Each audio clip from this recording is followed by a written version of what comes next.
Okay. Are you ready to see the transformation of the Firehouse bedroom? I am. We're going to talk about architectural changes that were made after the fire, styling and how it all comes together, and the emotional connection we all had to the space. You're also going to get a tour of this beautiful primary suite that used to be 2 bedrooms, but now it's 1 with a walk-in closet and a primary bathroom that is gorgeous. We can't wait for you to see it. Wow, I mean the transformation in 2 years from what this room was I know. to what it is now is amazing. Yeah, we're standing in the primary bedroom, of course, in the Firehouse, which is a sentimental moment because this space we are standing at right here, right behind that bed is where the window was, and the client was like, holy bleep, the fire is engulfing the neighbor's house right there. So it was pretty amazing.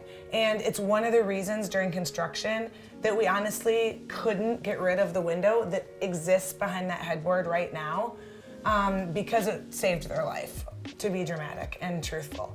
And I originally had thought, hey, let's float the bed off the wall a little bit and allow the natural light to also filter behind that space. And no one liked that idea. So you can see the headboard and the bedside tables are crammed against the wall. But I thought it would be kind of cool because this room is so spacious, like let the window be. And so, but they didn't do that.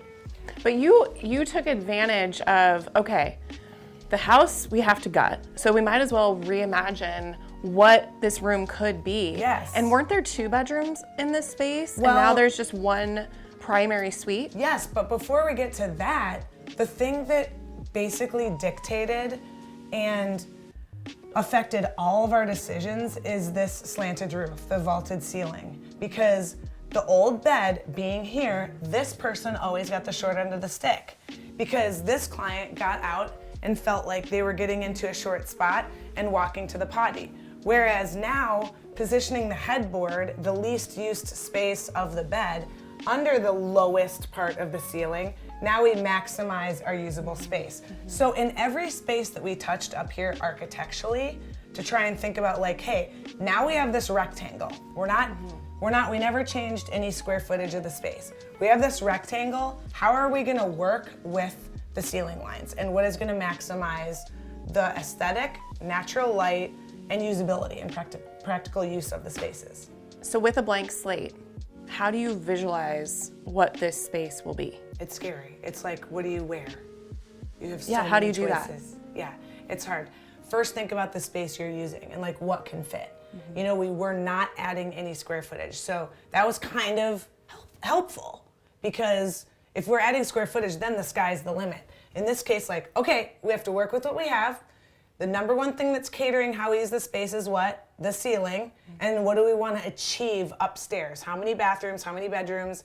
And did you want to maybe introduce a walk-in closet? And the answer was yes. So we lost a bedroom, put that walk-in closet in the old bedroom, and expanded the 2 bathrooms. And part of that is because we added a basement and we got another bedroom and bathroom in the basement, right? So for resale value, correct, we were able to shift, okay, we're losing a bedroom upstairs, but we're gaining 1 downstairs, so this makes sense. The lower level.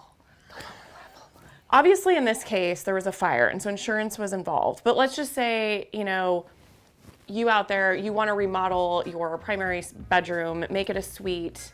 How might our audience figure out how to budget something like this? Well, unless you're an architect, a builder, and a designer all wrapped up in one, you need to find a team that you trust. Building the team is the most important first step because you've got to get feedback from people whose its skill set is to address structural engineering, an architect, a builder who can execute your ideas, and a designer that can bring it all together.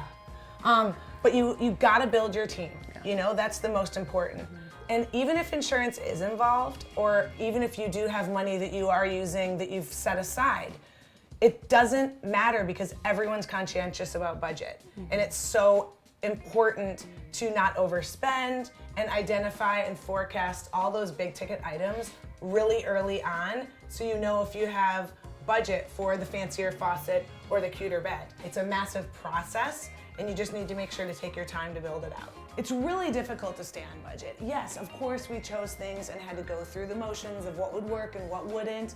And while the husband doesn't think that we stayed on budget, and the things that we moved forward with did work out, she was like, yes. Yeah, and I would say, just like anything, the more you invest, the better outcome in most cases. If you get a structural engineer and you have an architect help you with a layout, you're probably gonna have a better end result than if you try to skip one of those pieces and just have an interior designer or just have a contractor help you with your project. Should the project be so large that it needs an architect, interior design, or an architect and an Structural engineer? Absolutely. You don't want to skimp because there are so many questions along the way. We spent a year talking about architectural and space planning, and it sounds like a lot, but there was many decisions that go into where HVAC lines are going to go. Heating and cooling, that's a sexy designer word. A fancy Nancy word for heating and cooling is where plumbing lines go.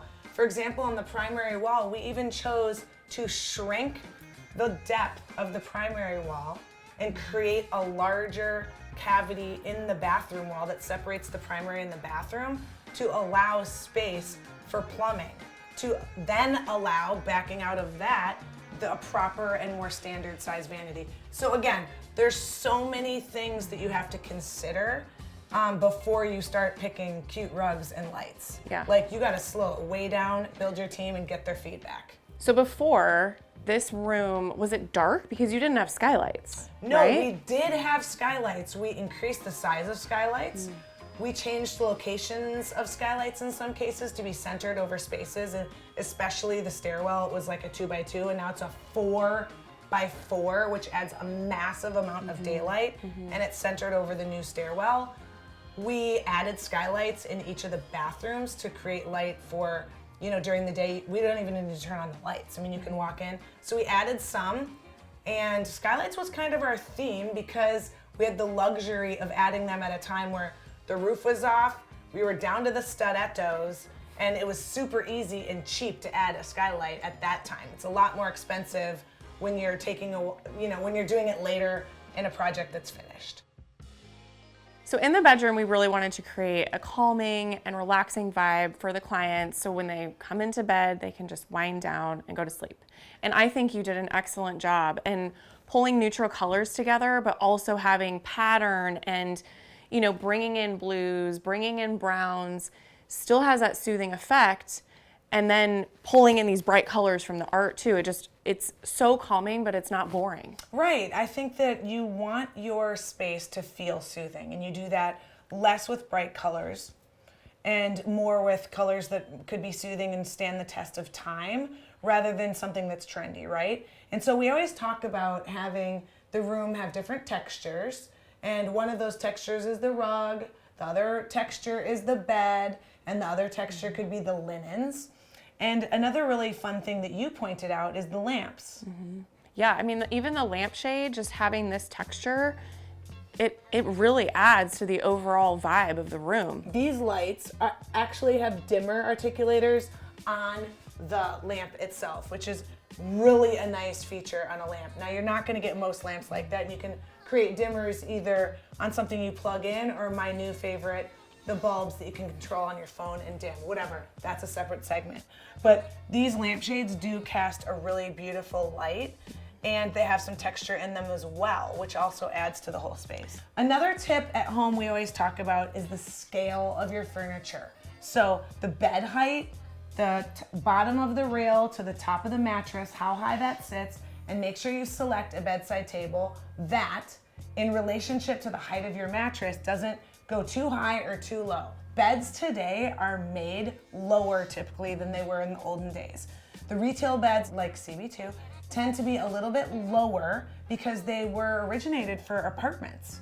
And because they're lower, that immediately dictates your conscientiousness of how high your bedside table is, because we want that relationship to be good. So measure the top of the rail, the top of your mattress you're putting on that bed, because those fluctuate, and will it work with the bedside table you select? Another thing that I think is so funny about husbands, or one of the partners in some cases in the bedroom, is, I'm not gonna get kinky, don't worry, is pillows. They are always like, Why do you have so many pillows? What am I supposed to do with all these pillows? What's supposed to happen?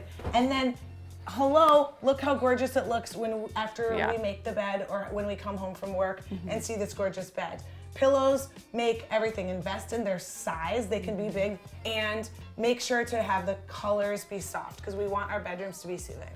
And if your husband or partner doesn't want the pillows because they don't know where to store them, you can get baskets. Oh, yeah. Or you can get a bench that you can layer the pillows on the bench when they're not on the bed. Don't shy away from big pillows and stacking your bed with pillows because it feels good and it looks good. Where it all comes together in the end is styling. Yes. And with styling, one of the most important pieces is art. But it's also how you layer objects, like art with a lamp and a clock, blankets, whatever it might be. Don't miss our art segment that's coming up in a few weeks where you can learn what size, what scale, what color art works best for your space at home. The transformation of this bedroom is incredible, and I want to know from you, what are you most proud of in just the upstairs alone? I'm most proud of the relationship between myself and the client and the team, and that we were able to bring it together because it takes everybody. I mean, the placement of these windows were there, and we talked a lot about, should we bring them down? And I said, oh no, you can walk naked around here. Let's keep them where they are, even though it wouldn't be the way that you'd build the house. There was tons of collaboration between the builder, the architect, the engineer, and the client. And I think the most proud we all are is that the client loves it. That's so rewarding. And what is your favorite part aesthetically? Like, what room speaks to you the most, or where do you feel you added the most value in terms of the aesthetic look? I jammed everything down the client's throat. Like, I literally strangled them and forced them to do everything I said, which probably wasn't very pleasant for the husband. And the wife was like, but anyways, aside from that, I just have super house envy because the whole space flows to me, and it's what I think looks really good and feels good, and it's going to stand the test of time because it's not trying too hard and it's not too fancy. It really does fit their budget, but in general, we worked really hard to make it so that it wasn't, out of hand. Well, let's check out the primary closet and the primary bathroom just so you can see the rest of this ensuite. Because I want to marry a cowboy. Here we are in the primary bedroom of the Firehouse. Architecturally, this transformation is so exciting because we sacrificed the use of a kid's bedroom to turn it into a walk-in closet, and we maximized the space of the primary bathroom, thinking about the slope ceiling. Come check it out. Look at how amazing this looks. We are in this bathroom, and it feels bright and cheery and light, and we will talk more about the finishes, the design process, and why we made the choices we made in our next episode. Check it out on YouTube. But in the meantime, let's go check out the walk-in closet. The walk-in closet is pretty impressive, considering what they had before was teeny tiny. Come on in.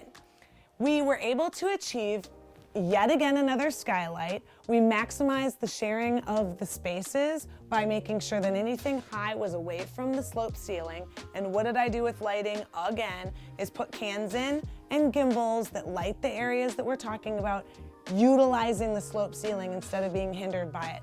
This is a ton of storage and a massive improvement. Thank you so much for watching our bedroom transformation of Firehouse. We hope you enjoyed it. If you like this video, please click the like button below. It's vital to us being able to produce more of these videos for you. Yes, and if you want to get some of these items and other exclusive content, check out our website and our shop page and subscribe to our Substack. What the heck is Substack? I'm not sure. I just learned. No, but really, Substack is where you get exclusive content, like Shop the Look of these fabulous rooms that you're seeing today.